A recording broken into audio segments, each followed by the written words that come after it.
दोस्तों आप सभी का बहुत बहुत स्वागत है हमारे चैनल में। इस वीडियो के अंदर अव्यय लूसेंट सामान्य ज्ञान इससे रिलेटेड जो है इम्पोर्टेंट 40+ क्वेश्चन इस वीडियो में देखने वाले हैं। तो दोस्तों आप इस वीडियो को बहुत ध्यान से लास्ट तक देखिए। चैनल पर नया है तो चैनल को सब्सक्राइब करने के बाद बगल में एक बेल आइकन आएगा, उसे ऑन करके ऑल नोटिफिकेशन पर क्लिक कर दें। तो चलिए शुरू करते हैं। देखिए यहाँ पर हमारा पहला क्वेश्चन दिया गया है, निम्नलिखित में से कौन सा सहायक संधि की विशेषता नहीं है। तो देखिए इन चारों में आपको बताना है कि इनमें से कौन सा एक जो है सहायक संधि की विशेषता नहीं है। तो देखिए पहला ऑप्शन दिया गया है, देशी रियासतों को एक ब्रिटिश रेजिमेंट रखना होता है। तो देखिए सहायक संधि की विशेषता है, देशी रियासतों को एक ब्रिटिश रेजिमेंट रखना होता है, ये सहायक संधि की विशेषता है। ऑप्शन बी में दिया गया है, देशी रियासतों की आंतरिक शासन कंपनी के अधीन होगी। तो देखिए ये जो है सहायक संधि की विशेषता नहीं है। ऑप्शन बी यहाँ पर करेक्ट हो जाएगा। तीसरा ऑप्शन दिया गया है, देशी रियासतों की विदेश नीति कंपनी के अधीन होगी, ये भी उसकी विशेषता है। कंपनी की सेना का खर्च रियासत उठाएगी, ये भी सहायक संधि की विशेषता है। तो यहाँ पर ऑप्शन बी जो है इसकी विशेषता नहीं है, तो विशेषता नहीं है इसमें पूछा गया, तो ऑप्शन बी करेक्ट हो जाएगा। इसके अलावा एक और क्वेश्चन यहाँ से एग्जाम में पूछा जाता है, सहायक संधि को स्वीकार करने वाला पहला शासक कौन था। तो पहला शासक हैदराबाद का निजाम था, आपको याद रखना है। क्वेश्चन नंबर 2 है, निम्नलिखित में से किस समाचार पत्र पर वर्नाकुलर प्रेस एक्ट के तहत कार्यवाही की गई। तो किस समाचार पत्र पर किया गया था। तो देखिए करेक्ट आंसर बी हो जाएगा, भारत मिहिर पर जो है ये वर्नाकुलर प्रेस एक्ट के तहत जो है कार्यवाही की गई थी, याद रखना है। क्वेश्चन नंबर 3 है, इंडिपेंडेंस नामक समाचार पत्र किसके द्वारा प्रकाशित या फिर संपादित किया गया था। इंडिपेंडेंस नामक समाचार पत्र किसके द्वारा प्रकाशित किया गया था। तो ये मोतीलाल नेहरू के द्वारा किया गया था, याद रखना है। ऑप्शन बी करेक्ट हो जाएगा। बाल हत्या प्रथा किस प्रेसिडेंसी में अधिक थी। तो ये बंगाल प्रेसिडेंसी में अधिक थी बाल हत्या प्रथा, याद रखना है, बाल हत्या प्रथा बंगाल। ऑप्शन सी करेक्ट हो जाएगा। क्वेश्चन नंबर 5 है, असहयोग आंदोलन के लिए प्रस्ताव किस कांग्रेस अधिवेशन में पारित किया गया था। असहयोग आंदोलन के लिए प्रस्ताव किस कांग्रेस अधिवेशन में पारित किया गया था। तो ये नागपुर अधिवेशन में पारित किया गया था। ऑप्शन सी यहाँ पर करेक्ट हो जाएगा। इसके अलावा असहयोग आंदोलन से रिलेटेड जो क्वेश्चन एग्जाम में पूछे जाते हैं वो यहाँ पर हमने लिखे हैं। पहला दिया गया है, असहयोग आंदोलन कब प्रारंभ हुआ। तो 1 अगस्त 1920 को प्रारंभ हुआ। भारतीय राष्ट्रीय कांग्रेस के किस अधिवेशन में असहयोग आंदोलन पारित हुआ। तो ये कोलकाता अधिवेशन में पारित हुआ। असहयोग आंदोलन में सर्वप्रथम किसे गिरफ्तार किया गया। मोहम्मद अली को जो है गिरफ्तार किया गया। भारतीय राष्ट्रीय कांग्रेस द्वारा किसकी अध्यक्षता में असहयोग आंदोलन को पारित किया गया। तो लाला लाजपत राय की अध्यक्षता में पारित किया गया। 1920 ईस्वी में कांग्रेस के नागपुर अधिवेशन में किसने असहयोग आंदोलन प्रस्ताव प्रस्तुत किया। तो ये CR दास ने प्रस्तुत किया। ठीक है, अगला क्वेश्चन है, गौतम बुद्ध ने संघ में भिक्षुणी या फिर स्त्री के प्रवेश की अनुमति कहाँ दी। गौतम बुद्ध ने संघ में भिक्षुणी या फिर स्त्री के प्रवेश की अनुमति कहाँ दी। तो ये वैशाली में थी। ठीक है, ऑप्शन यहाँ पर करेक्ट हो जाएगा। क्वेश्चन नंबर 7 है, भारत के किस क्षेत्र में सर्वाधिक दैनिक तापांतर पाया जाता है। भारत के किस क्षेत्र में सर्वाधिक दैनिक तापांतर पाया जाता है। किस में पाया जाता है, मरुस्थलीय क्षेत्र में पाया जाता है। ठीक है, ऑप्शन सी यहाँ पर करेक्ट हो जाएगा। दोस्तों यदि आपको वीडियो पसंद आ रहा है तो प्लीज़ वीडियो को लाइक ज़रूर करें, अपने दोस्तों में शेयर भी कर सकते हैं, और चैनल पर नया है तो चैनल को सब्सक्राइब करने के बाद एक बगल में बेल आइकन आएगा, उसे ऑन कर दें। ठीक है, याद रखना है, बेल आइकन ऑन रखना है। क्वेश्चन नंबर 8 है, 3 जनवरी को अवसर की घटना होती है तो उसे किस नाम से जाना जाता है। 3 जनवरी को जो अवसर की घटना होती है तो उसे इस दिन पृथ्वी सूर्य की दूरी सबसे न्यूनतम होती है। पृथ्वी सूर्य की जो दूरी होती है 3 जनवरी को न्यूनतम होती है, जिसे अवसर के नाम से जाना जाता है। तो ऑप्शन सी करेक्ट हो जाएगा। इसके अलावा जब सूर्य से पृथ्वी की दूरी बढ़ जाती है, तो उसे हम अवसर कहते हैं, और ये कब होती है, 4 जुलाई को होती है। याद रखना है, 4 जुलाई को सूर्य पृथ्वी की दूरी जो है अधिकतम होती है, इसे ऑब्सर्वर कहा जाता है। कौन सी भूकंप तरंगे सबसे अधिक विनाशकारी होती है? तो सबसे अधिक विनाशकारी जो है एल तरंगे होती है, ऑप्शन सी करेक्ट हो जाएगा। निम्नलिखित में से कौन सही सुमेलित है? कौन सही सुमेलित है आपको इसमें बताना है। तो ऑप्शन सी यहाँ पर सही सुमेलित है। मैगिनाट रेखा फ्रांस और जर्मनी के मध्य है, ठीक है। फ्रांस और जर्मनी के बीच में जो है मैगिनाट रेखा है, याद रखना है। अंतर्राष्ट्रीय सीमा रेखा और देश यहाँ पर हमने लिखे हैं, ये भी क्वेश्चन मतलब यहाँ से भी क्वेश्चन एग्जाम में पूछे जाते हैं। तो मैकमोहन रेखा की बात करें तो ये भारत और चीन के बीच की सीमा रेखा है। हिंडनबर्ग रेखा जर्मनी और पोलैंड के बीच की सीमा रेखा है। मैगिनाट जर्मनी और फ्रांस के बीच की सीमा रेखा है। रेडक्लिफ रेखा भारत एवं पाकिस्तान के बीच की सीमा रेखा है। 38वीं समानांतर रेखा उत्तर कोरिया एवं दक्षिण कोरिया के बीच की सीमा रेखा है। 49वीं समानांतर रेखा की बात करें तो यूएसए और कनाडा के बीच की सीमा रेखा है, याद रखना है आपको। अगला क्वेश्चन देखते हैं, क्वेश्चन नंबर 11 है। निम्नलिखित में से कौन सी पर्वत श्रृंखला सबसे लंबी है? सबसे लंबी पर्वत श्रृंखला इसमें बताना है आपको। तो देखिए एंडी जो पर्वत श्रृंखला है ये सबसे लंबी पर्वत श्रृंखला है, ऑप्शन डी करेक्ट हो जाएगा। किस अधिनियम द्वारा केंद्रीय बजट को राज्य बजट से अलग कर दिया गया? किस अधिनियम के द्वारा केंद्रीय बजट को राज्यों के बजट से अलग कर दिया गया?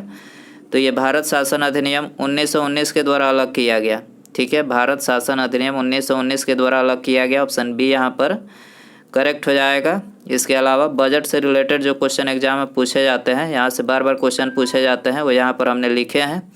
देखिए पहला दिया गया है, बजट शब्द का अर्थ क्या होता है? तो देखिए इसका अर्थ होता है चमड़े का थैला।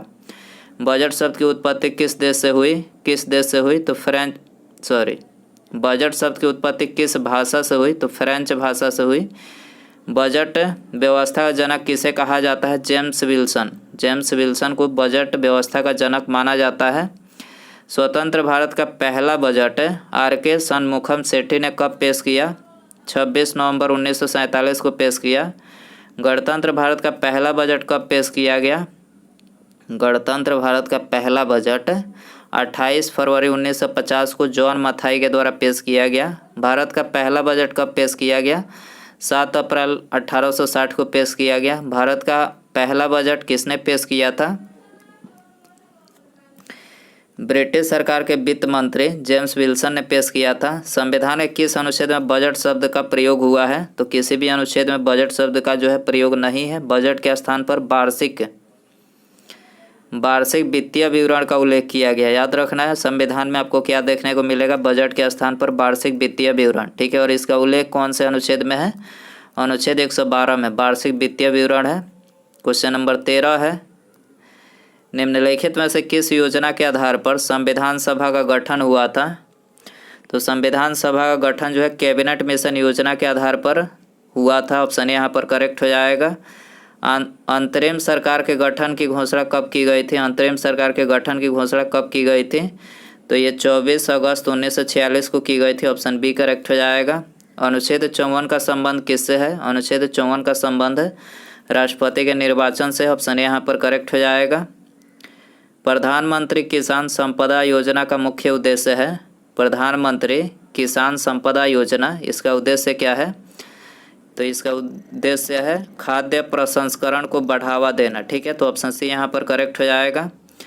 दिल्ली सल्तनत के सभी सुल्तानों में सर्वाधिक समय तक शासन निम्नलिखित में से किसने किया? तो सर्वाधिक समय तक शासन जो है बहलोल लोदी ने किया, ठीक है। ऑप्शन यहाँ पर करेक्ट हो जाएगा। निम्नलिखित में से कौन सा पदार्थ केंद्रक में सर्वाधिक मात्रा में पाया जाता है? तो केंद्रक में सबसे अधिक मात्रा में जो है प्रोटीन पाया जाता है, ऑप्शन बी यहाँ पर करेक्ट हो जाएगा। किस राजा ने अपनी ही माँ से शादी की थी? किस राजा ने अपनी ही माँ से शादी किया था? तो इस राजा का नाम था ओपेडस। क्या नाम था? ओपेडस, आपको याद रखना, ऑप्शन सी यहाँ पर करेक्ट हो जाएगा। रोटी किस गैस के कारण फूलती है? वेरी इंपॉर्टेंट क्वेश्चन है। रोटी जो फूलती है वो किस गैस के कारण से फूलती है? तो CO2 कार्बन डाइऑक्साइड गैस के कारण से फूलती है, ऑप्शन डी यहाँ पर करेक्ट हो जाएगा। प्रकाश संश्लेषण की प्रकाशिक अभिक्रियाएं क्लोरोप्लास्ट में कहाँ संपन्न होती है? प्रकाश संश्लेषण की प्रकाशिक अभिक्रियाएं क्लोरोप्लास्ट में कहाँ संपन्न होती है? तो ये ग्रेना में संपन्न होती है, ऑप्शन यहाँ पर करेक्ट हो जाएगा। निम्नलिखित में से कौन सा टेस्ट एड्स के लिए किया जाता है? कौन सा टेस्ट एड्स के लिए किया जाता है? तो देखिए पीसीआर CD4 और एलिसा, पीसीआर CD4 और एलिसा, ये तीनों टेस्ट जो है एड्स के लिए किया जाता है, याद रखना है। तो ऑप्शन डी यहाँ पर केवल 1, 3, 4। निम्नलिखित में से कौन सा रुधिर वर्ग के रुधिर प्लाज्मा में कोई एंटीबॉडी नहीं होता है? तो ये भी रुधिर वर्ग के प्लाज्मा में जो है कोई एंटीबॉडी नहीं होता है, याद रखना है। अल्फा कण का द्रव्यमान हीलियम के 1 अणु के बराबर होता है, इसके आवेश किसके बराबर होते हैं? अल्फा कण का द्रव्यमान हीलियम के 1 अणु के बराबर होता है, इसके आवेश किसके बराबर होते हैं? तो देखिए इसके आवेश जो है 2 प्रोटॉन के बराबर होते हैं। ऑप्शन सी यहाँ पर करेक्ट हो जाएगा। न्यूटन के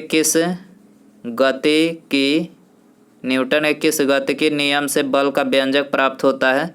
तो बल का व्यंजक जो है द्वितीय गतिकी नियम से प्राप्त होता है। ऑप्शन बी करेक्ट हो जाएगा। सिलिकॉन, जर्मेनियम, कार्बन आदि पदार्थों की प्रतिरोधकता ताप बढ़ने पर क्या होती है? सिलिकॉन, जर्मेनियम, कार्बन आदि पदार्थों की प्रतिरोधकता ताप बढ़ने पर क्या होती है? तो ताप बढ़ने पर जो है ये बढ़ती है। ठीक है, सिलिकॉन, जर्मेनियम, कार्बन आदि पदार्थों की प्रतिरोधकता ताप बढ़ने पर क्या होती है? बढ़ती है, याद रखना है। ये आंसर हो जाएगा। निम्नलिखित में से किस तत्व का सर्वाधिक समस्थानिक होता है? किस तत्व का सर्वाधिक समस्थानिक होता है? पोलिनियम का होता है। ऑप्शन डी यहाँ पर करेक्ट हो जाएगा। हाइड्रोजन को जलाने से क्या बनेगा? हाइड्रोजन को जलाने से क्या बनेगा? पानी बनेगा। ऑप्शन ए यहाँ पर करेक्ट हो जाएगा। विश्व रक्तदान दिवस कब मनाया जाता है? विश्व रक्तदान दिवस कब मनाया जाता है? 14 जून को विश्व रक्तदान दिवस मनाया जाता है। ऑप्शन डी करेक्ट हो जाएगा। निम्न को सुमेलित करें, तो सुमेलित इसमें करना है। पहला दिया गया है प्लाज्मा अनुसंधान संस्थान। प्लाज्मा अनुसंधान संस्थान कहाँ पर है? गांधीनगर में है। समुद्री राष्ट्रीय विज्ञान संस्थान कहाँ पर है? पणजी में है। केंद्रीय खाद्य प्रौद्योगिकी संस्थान कहाँ पर है? मैसूर में है। भारतीय मौसम विज्ञान संस्थान कहाँ पर है? दिल्ली में है, याद रखना है आपको। भारतीय नौसेना की पहली महिला पायलट लेफ्टिनेंट शिवांगी स्वरूप बनी, वे किस राज्य की रहने वाली है? भारतीय नौसेना की पहली महिला पायलट लेफ्टिनेंट शिवांगी स्वरूप बनी है, वे किस राज्य की रहने वाली है? तो ये बिहार राज्य की रहने वाली है। ऑप्शन यहाँ पर करेक्ट हो जाएगा। तिब्बत में सांगपो कहलाने वाली नदी कौन सी है? तिब्बत में सांगपो कहलाने वाली नदी ब्रह्मपुत्र नदी को तिब्बत में सांगपो कहा जाता है। ऑप्शन बी करेक्ट हो जाएगा। अलकनंदा और भागीरथी नदियों के संगम का नाम है। अलकनंदा भागीरथी नदियों के संगम का नाम क्या है? देवप्रयाग। ठीक है, देवप्रयाग है। ऑप्शन बी करेक्ट हो जाएगा। भारत की किस नदी को वृद्धगंगा कहा जाता है? भारत की किस नदी को वृद्धगंगा कहा जाता है? तो गोदावरी नदी को जो है वृद्धगंगा कहा जाता है। ऑप्शन बी यहाँ पर करेक्ट हो जाएगा। चंबल नदी किन राज्यों से होकर बहती है? चंबल नदी जो है किन राज्यों से होकर बहती है? तो चंबल नदी उत्तर प्रदेश, मध्य प्रदेश और राजस्थान, ठीक है, होकर बहती है। ऑप्शन बी करेक्ट हो जाएगा। पश्चिम दिशा में अरब सागर की ओर न बहने वाली नदी कौन सी है? पश्चिम दिशा में अरब सागर की ओर न बहने वाली नदी कौन सी है? तो यह है कावेरी नदी। ऑप्शन डी यहाँ पर करेक्ट हो जाएगा। प्रायद्वीपीय भारत की निम्नलिखित में से कौन सी नदी अरब सागर में नहीं मिलती? प्रायद्वीपीय भारत के निम्नलिखित में से कौन सी नदी अरब सागर में नहीं मिलती? तो कावेरी नदी जो अरब सागर में नहीं मिलती। ऑप्शन बी यहाँ पर करेक्ट हो जाएगा। निम्नलिखित में से कौन सा राज्य नर्मदा नदी घाटी का हिस्सा नहीं है? निम्नलिखित में से कौन सा राज्य नर्मदा नदी घाटी का हिस्सा नहीं है? तो राजस्थान जो है नर्मदा नदी घाटी का हिस्सा नहीं है। ऑप्शन बी यहाँ पर करेक्ट हो जाएगा।